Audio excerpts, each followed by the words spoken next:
She woke up, and the first thing she did was to check her phone. If there was a message from her boyfriend, then the day would be good. If there was nothing, she would start to feel anxious. Throughout the day, if he took too long to answer to her messages, her mood would change. And when he was good with her, she was good. When he distanced himself, she would get lost. Someone asked her one day, "Why do these things upset you? When he doesn't answer you quickly, why does this break you?" She had never thought about the answer before, but it was quite simple. Her boyfriend was not only someone important to her, but he had become a source of happiness, security, of value, of love. He had become an idol. Because when you place someone in a position that only God should occupy, you made that person your idol. It's as if you placed over them a weight that they cannot carry. The problem is, no human being can sustain this role of supplying all emotional needs of a person. Then I ask you, is there anyone in your life that you have been treating as if they were irreplaceable for your peace and your sense of self-value? Let's talk today about relationship idols. Idols that take a form of a person. Yes, because when someone becomes your source for something essential for life, you transform this person into a god, an idol to you. And there are many who suffer with emotional dependency. They have their lives attached to someone. It can be their spouse, their children. It can be anyone. A parent, a celebrity, right? When you make someone your idol, your example, your inspiration, you know that saying, "So-and-so is like a god to me"? Yes. It suits many, this word, because this is what they do. They treat someone as God on earth. And this kind of relationship God condemns, because in Jeremiah chapter 17 verse 5, God says, "Cursed is the man who trusts in man and makes flesh his strength." Their dependence makes flesh, it means makes someone their strength, their everything, whose heart departs from the Lord. When our heart belongs to someone, it no longer belongs to God. If you have surrendered your heart to someone, you can only surrender one. You don't have two. If your heart belongs to someone, then it doesn't belong to God. For your heart to belong to God, it cannot belong to another. Do you agree with me? You cannot give your heart to God and say, "Can you give me back, Lord, so that I may lend to someone else?" No, your heart will be somewhere.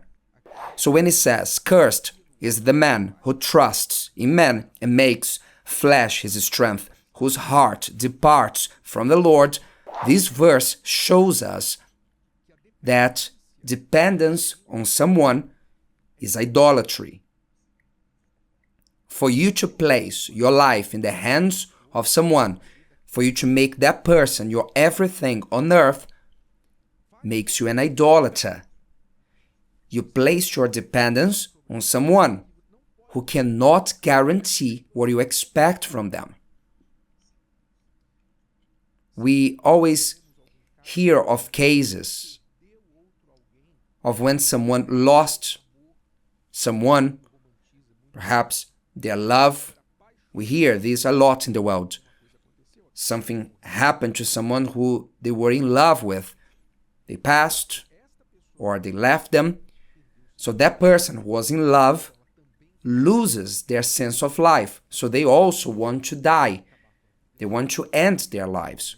I remember a case a few years ago that happened here in Brazil when a couple of celebrities, a well-known couple, he killed himself and she became desolate. She said, "My life is over. How can I live without him?" So soon after his death, his suicide, she jumped off a building and killed herself.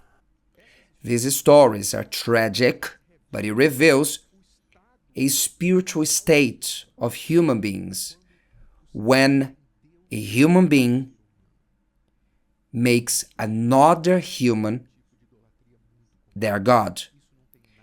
This is idolatry. It is not healthy, because a healthy love is never above our love for God.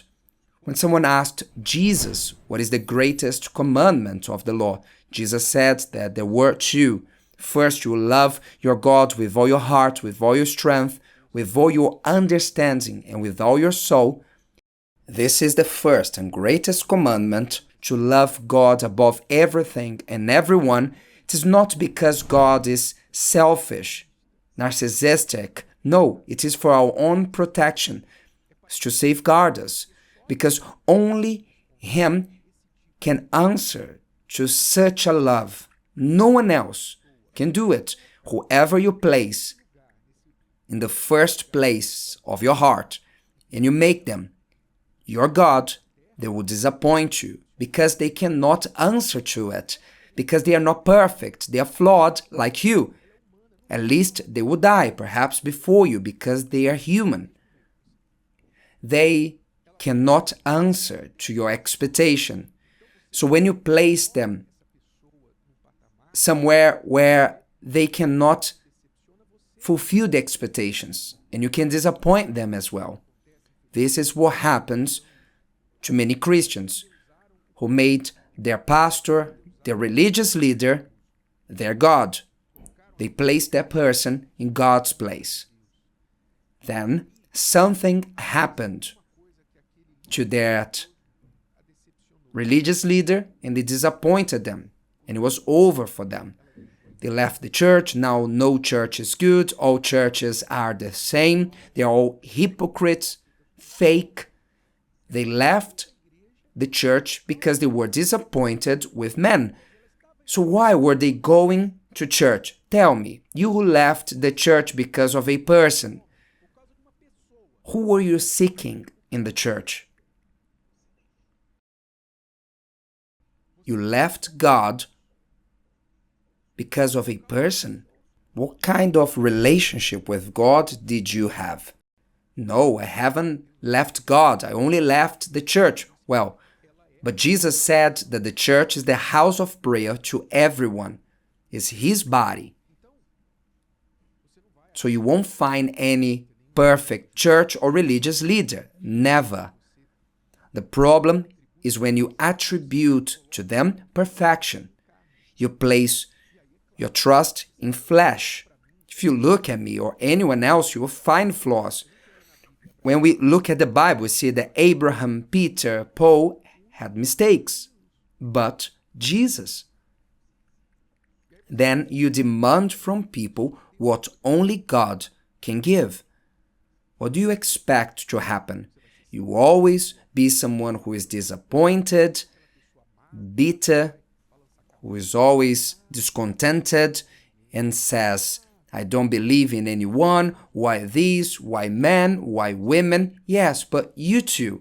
When you say men or women, you are included too.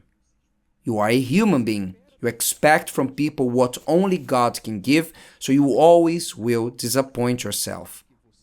Because you created idols to yourself without even realizing it, and you distanced your heart from God.